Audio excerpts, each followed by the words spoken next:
Hi everyone, I am Madhu. So friends, इस video में हम डिस्कस करेंगे Newton's first law of motion.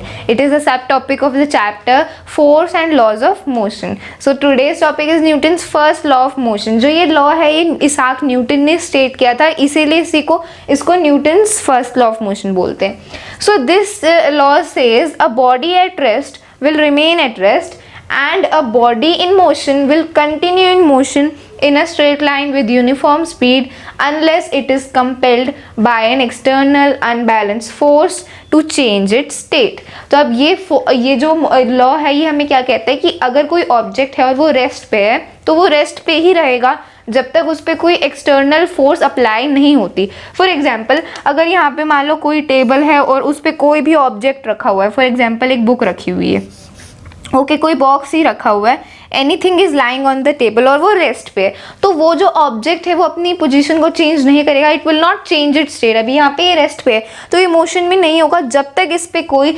External force apply नहीं होती। जब तक आप इसको उठा के कहीं और नहीं रखोगे, जब तक ये अपनी जो स्टेट है उसको चेंज नहीं करेगा, मतलब जब तक ये एक्सटर्नल फोर्स उस पर अप्लाई नहीं होता वो रेस्ट पे ही रहेगा।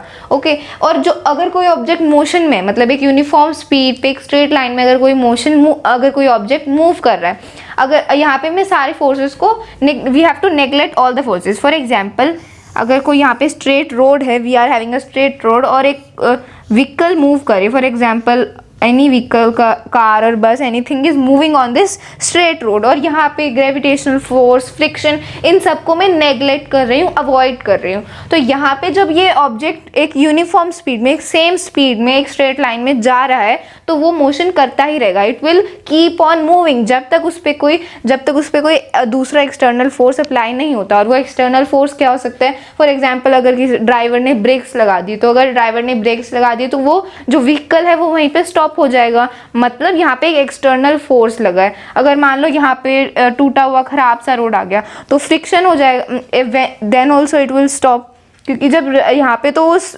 एक स्ट्रेट रोड पे चल रहा था, लेकिन जब यहाँ पे खराब रोड आएगा, रफ रोड आएगा, तो जो वो कार की जो स्पीड है वो स्लो हो जाएगी। क्यों? फ्रिक्शन की वजह से। तो यहाँ पे एक एक्सटर्नल फोर्स लगा है विच इज़ फ्रिक्शन। दो केसेस हो सकते हैं, या तो ड्राइवर ने ब्रेक्स अप्लाई कर दिए या रफ रोड आ गया तो फ्रिक्शन की वजह से जो कार की स्पीड है वो स्लो हो गई और फिर स्लो होते होते वो जो कार है वो स्टॉप हो गई। तो यहाँ पे जब तक एक्सटर्नल फोर्स अप्लाई नहीं हुआ, जब तक ड्राइवर ने ब्रेक्स अप्लाई नहीं किए या फिर जब तक रफ रोड नहीं आया, वो कार सेम स्पीड पे चलती रहेगी। It will move in a straight line with a constant speed. तो यहाँ पे अगर एक ऑब्जेक्ट रेस्ट पे तो वो रेस्ट पे ही रहेगा, और अगर कोई ऑब्जेक्ट मोशन में है तो वो मोशन में ही रहेगा जब तक एक्सटर्नल फोर्स अप्लाई नहीं होती। So this is all about Newton's first law of motion. और ऑब्जेक्ट की टेंडेंसी रेस्ट पे ही रहने की या फिर मोशन में तो मोशन ही करते रहने की, उस टेंडेंसी को इनर्शिया बोलते हैं। इनर्शिया के बारे में डिटेल में हम अगले वीडियो में डिस्कस करेंगे। So what was this law all about? कि एक ऑब्जेक्ट रेस्ट पे ही रहेगा अगर रेस्ट पे है, और मोशन में ही रहेगा अगर मोशन में है, in a straight line with a constant speed, और उस ऑब्जेक्ट की उस टेंडेंसी को इनर्शिया बोलते हैं। Okay, so this was all about Newton's first law of motion. That's all for this video. I hope you have found this video helpful. Thank you.